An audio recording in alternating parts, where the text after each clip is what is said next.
सिंचाई सुविधाओं से वंचित रह गया। समस्त क्षेत्र प्रकृति के विनाश को झेलने के लिए रह गया। इसलिए भाखड़ा बांध की परिकल्पना की गई। भाखड़ा नंगल परियोजना का निर्माण कार्य आजादी के तुरंत बाद शुरू किया गया ताकि भारत के पक्ष में स्थिति संतुलित की जा सके। वर्ष 1960 में भारत और पाकिस्तान द्वारा सिंधु जल संधि पर हस्ताक्षर किए गए। इस संधि के द्वारा सतलुज, ब्यास और रावी नदी के जल का भारत को और सिंधु, झेलम तथा चेनाब के जल का पाकिस्तान को बंटवारा किया गया। इससे पूर्व इसी सतलुज और ब्यास नदी का पानी समतल इलाकों में कहर मचाता था। हजारों एकड़ जमीन व फसलें बर्बाद हो जाती थी। दूसरी ओर राजस्थान के कई क्षेत्र बिना जल के सूखे रह जाते हैं। इसलिए नदियों के अपार जल को नियंत्रित करना अति आवश्यक है। जल हमारे जीवन का आधार है। इसकी सुरक्षा व नियोजन अत्यंत आवश्यक है। जल के बिना हमारा जीवन भी संभव नहीं और धरा की इस अमूल्य धरोहर को विनाश का कारण बनने से रोकने व जल का सदुपयोग करने के लिए भाखड़ा बांध की परिकल्पना की गई। इस सपने को पूरा करने का कार्य वर्ष 1948 में शिवालिक की घाटियों में भाखड़ा गांव के समीप सतलुज नदी पर बांध स्थल के निरीक्षण द्वारा प्रारंभ हुआ। ये बांध 13,000 मजदूर, 300 इंजीनियर, 30 विदेशी विशेषज्ञों के दिन रात पूरी लगन के साथ काम करने का परिणाम।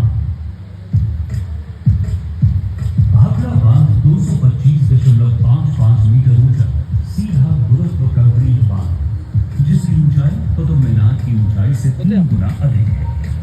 भाखड़ा बांध के निर्माण में जितना सीमेंट और कंक्रीट इस्तेमाल किया गया है, उससे पृथ्वी की भूमध्य रेखा पर 8 फुट चौड़ी सड़क का निर्माण किया जा सकता है। भाखड़ा बांध द्वारा सिंचाई जल के उचित प्रबंधन के फलस्वरूप वर्ष 1979-80 में इस क्षेत्र में चावल का उत्पादन 2 गुना हो गया था। गेहूं के उत्पादन में भी 1.5 से 2 गुनी वृद्धि हुई। चावल, गेहूं, कपास, गन्ना, इन चारों प्रमुख फसलों की लगभग 2 गुनी कीमत मिलने लगी।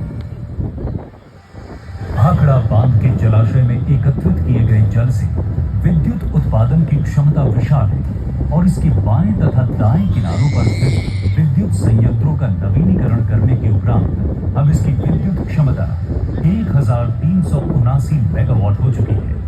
नंगल में उर्वरक संयंत्र लगाने का निर्णय अपने आप में सही प्रतीत हुआ। इसका पूरा श्रेय भाखड़ा बांध को ही जाता है, क्योंकि नाइट्रोजन युक्त उर्वरक का उत्पादन केवल सस्ती विद्युत पर निर्भर है। भाखड़ा नंगल परियोजना को तत्कालीन पंजाब और राजस्थान राज्यों के संयुक्त उद्यम के रूप में शुरू किया गया था। इसके अंतर्गत 1 अक्टूबर 1967 को भाखड़ा प्रबंध बोर्ड का गठन किया गया तथा ब्यास परियोजना के पूरा होने पर ब्यास परियोजना के हस्तांतरण के बाद भाखड़ा प्रबंध बोर्ड का नाम 15 मई 1976 से भाखड़ा ब्यास प्रबंध बोर्ड BBMB रखा गया। BBMB के संचालन के लिए एक बोर्ड का गठन किया गया। तभी से भाखड़ा ब्यास प्रबंध बोर्ड पंजाब, हरियाणा, राजस्थान, हिमाचल, दिल्ली और चंडीगढ़ राज्यों को भाखड़ा और ब्यास परियोजनाओं से जल तथा विद्युत की आपूर्ति एवं वितरण सुचारू रूप से कर रहा है।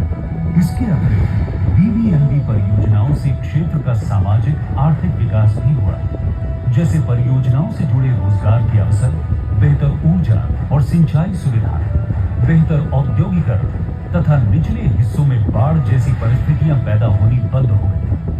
नंगल बांध भाखड़ा बांध से 13 किलोमीटर नीचे की तरफ स्थित है। ये बांध 29 मीटर यानी 95 फीट ऊंचा है। इसमें 26 गेट प्रत्येक 9.14 मीटर यानी 30 फीट चौड़े और 28 फीट ऊंचे हैं। इसे इस तरह से निर्मित किया गया है कि इसमें 9,910 क्यूबिक मीटर पर सेकंड बाढ़ का पानी निकाला जा सके। नंगल बांध से सतलुज के जल को विद्युत व कृषि कार्यों के लिए नंगल हाइडल चैनल द्वारा मोड़ दिया जाता है। यहाँ से जल निकलकर चैनल के रास्ते में उपलब्ध प्राकृतिक फॉल का उपयोग करते हुए गंगूबाल और कोटला में विद्युत उत्पादन के प्रयोग में लाया जाता है।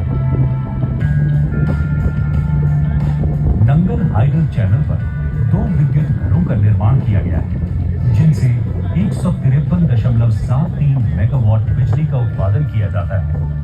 ये चैनल डाउनस्ट्रीम में भाखड़ा मेन लाइन के नाम से जानी जाती है। इस लाइन के माध्यम से राजस्थान, हरियाणा और पंजाब के समतल कृषि इलाकों में सिंचाई के लिए जल उपलब्ध होता है। भाखड़ा बांध पूरा होने से पहले ही ब्यास सतलुज लिंक का कार्य प्रारंभ हो गया था। इस परियोजना के लिए ब्यास नदी के पानी को पंडोह पर रोका गया और फिर डेहर बिजली घर से गुजारकर पुनः सतलुज नदी में डाला गया, जो अंततः गोविंद सागर में जाकर मिलता है। इस काम के लिए ब्यास नदी पर मंडी शहर से 21 किलोमीटर ऊपर पंडोह बांध का निर्माण किया गया। पंडोह जलाशय से बग्गी नियंत्रण कार्यस्थल तक ब्यास के जल को एक सुरंग द्वारा लाया जाता है। यह भारत का पहला इंटरलिंकिंग प्रोजेक्ट है जो ब्यास और सतलुज नदियों के पानी को जोड़ता है।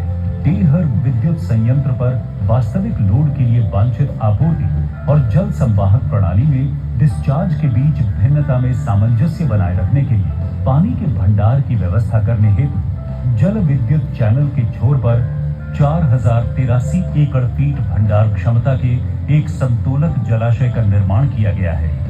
यहाँ से ब्यास का पानी सुंदरनगर सतलुज सुरंग से लगभग 12 किलोमीटर का रास्ता तय करते हुए डेहर विद्युत संयंत्रों तक पहुँचता है। यह विद्युत संयंत्र राष्ट्रीय राजमार्ग 21 पर सलापड़ नाम की जगह पर सतलुज के किनारे पर स्थित है, जिसमें 165 मेगावाट प्रत्येक के 6 उत्पादक यूनिट लगे हैं।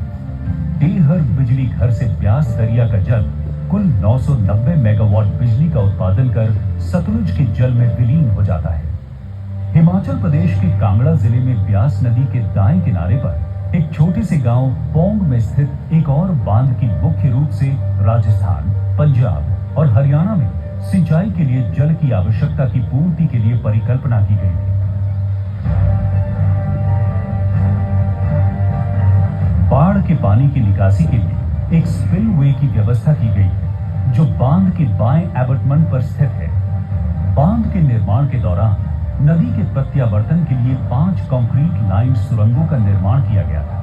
पर्यावरण सुरंगों के रूप में उनको कार्यरूप देने के उपरांत सिंचाई की निकासी को नियंत्रित करने के लिए इन सुरंगों में से 2 सुरंगों को आउटलेट्स में परिवर्तित किया गया है और बाकी 3 सुरंगों को पावर हाउस की 6 मशीनों को जल आपूर्ति के प्रयोग में लाया जाता है।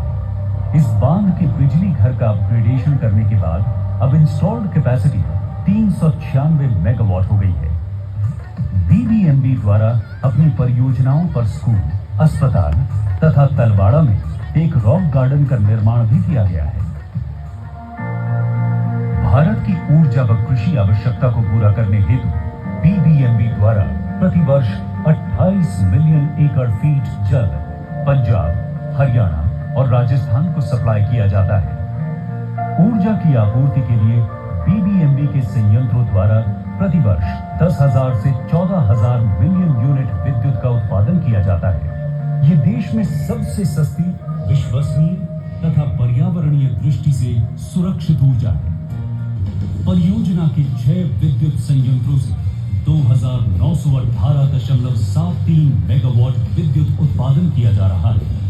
परियोजना के कुल 24 उपकेंद्र, जिनमें से 3 उपकेंद्र 400 केवी, 17 उपकेंद्र 220 केवी, 2 उपकेंद्र 132 केवी और 2 उपकेंद्र 66 केवी उत्पादन क्षमता के स्थापित किए गए। बीबीएमबी द्वारा आज 3705 सर्किट किलोमीटर में फैली ट्रांसमिशन प्रणाली द्वारा विद्युत वितरण का कार्य किया जा रहा है। जब भी नॉर्दर्न ग्रिड किसी भी कारण आंशिक या पूर्ण रूप से फेल हो जाता है, तब ब्लैक स्टार्ट ऑपरेशन में बीबीएमबी के पावर हाउसेज ग्रिड को पुनर्प्रारंभ करने में प्रमुख भूमिका निभाते हैं। भाखड़ा ब्यास प्रबंधन बोर्ड के चंडीगढ़ स्थित कार्यालय पर सौर ऊर्जा संयंत्र लगा दिए गए हैं, जो चंडीगढ़ में भाखड़ा ब्यास प्रबंध बोर्ड के 2 परिसरों में विभिन्न कार्यालयों की इमारतों पर स्थापित किए गए हैं। नेशनल हाइड्रोलॉजी प्रोजेक्ट के अंतर्गत बीबीएमबी ने ऑटोमेटिक फुल क्लाइमेट स्टेशंस लगाए हैं, जहां से बर्फ पिघला और वर्षा होने का सही एवं सटीक विवरण इनसैट उपग्रह के माध्यम से तुरंत प्राप्त हो जाता है। इसका नियंत्रण कक्ष चंडीगढ़ में स्थित है। बीबीएमबी द्वारा में अपने सभी सब स्टेशनों को मानव रहित किया जा रहा है।